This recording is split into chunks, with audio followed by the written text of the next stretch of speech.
नमस्कार, मैं पत्रकार संदीप चौहान लेकर आया हूं इस हफ्ते की कुछ गर्मा गर्म ताजा तरीन खबरें जिन्हें जानना आपके लिए जरूरी है। तो सो रहे हैं तो जाग जाएं, और अगर जागे हुए तो सतर्क हो जाएं, क्योंकि है क्रिप्टो की बात कॉइनेक्स के साथ। न्यूज नंबर 1, अमेरिका का one of the largest bank silicon valley bank collapse हो गया। सिलिकॉन वैली बैंक एक कमर्शियल बैंक है जो लार्जली टेक इंडस्ट्री को सर्व करता है।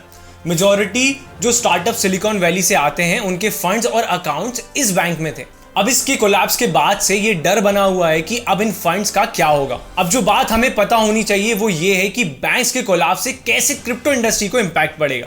एसवीबी और सिल्वरगेट कैपिटल ये दोनों बैंक्स क्रिप्टो सेक्टर के लिए फ्रेंडली थे, लेकिन ये दोनों ही एक वीक के अंदर ही फॉल हो गए।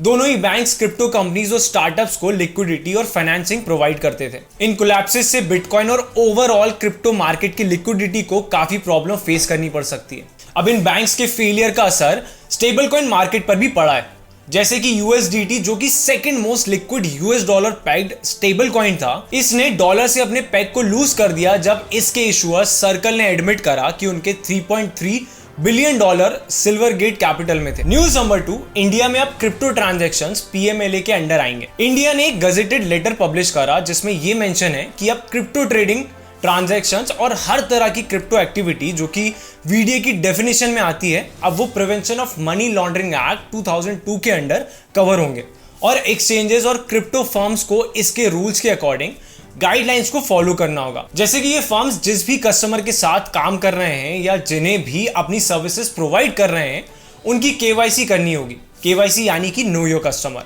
जिसमें इन्हें कुछ रिक्वायर्ड डॉक्यूमेंट्स एक्सचेंज या फर्म के साथ सबमिट करना होगा। दूसरा, इन एंटिटीज को सारे ट्रांजैक्शंस का डेटा एटलीस्ट 5 ईयर तक रखना होगा। कोई भी ट्रांजैक्शन जो कि सस्पिशियस होता है या कोई भी एक्टिविटी जो सस्पिशियस है, अब ऐसे ट्रांजैक्शंस को उन्हें फाइनेंशियल इंटेलिजेंस यूनिट और FIU इंडिया को रिपोर्ट करना होगा। अब अगर आप इसके बारे में और जानना चाहते हैं तो अभी जाके देखें हमारी recent video on PMLA। News number 3, chat GPT का कॉम्पिटिटर भारत जीपीटी आने वाला है। भारत जीपीटी टेक्स्ट के साथ साथ इमेजेस, ऑडियो, वीडियो और मैप्स भी जनरेट करेगा। बेंगलुरु के कन्वर्सेशनल AI प्लेटफॉर्म कोरोवर ने अनाउंस करा है कि वो भारत जीपीटी लॉन्च करेंगे, जो कि एक लार्ज लैंग्वेज मॉडल और LLM है जो कि 12 इंडियन लैंग्वेजेस और 120 फॉरेन लैंग्वेजेस को सपोर्ट करेगा।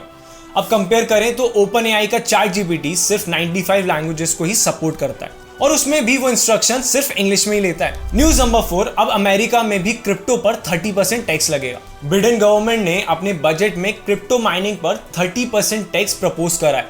यूनाइटेड स्टेट्स में क्रिप्टो माइनर्स को अपने इलेक्ट्रिसिटी कॉस्ट पर 30% टैक्स देना पड़ सकता है। अब इसके पीछे का एम है माइनिंग एक्टिविटी को रिड्यूस करना।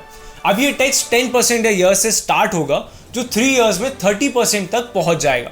व्हाइट हाउस ने यह भी कंफर्म करा है कि वो एक नई टैक्स स्ट्रैटेजी लेकर आ रही है जिससे क्रिप्टो ट्रांजैक्शंस पर वो अप्रॉक्स $24 बिलियन तक रेस करेंगे। तो ये थी इस हफ्ते की टॉप क्रिप्टो न्यूज। अब मिलेंगे अगले हफ्ते, तब तक के लिए इस वीडियो को लाइक करें और चैनल को सब्सक्राइब करें।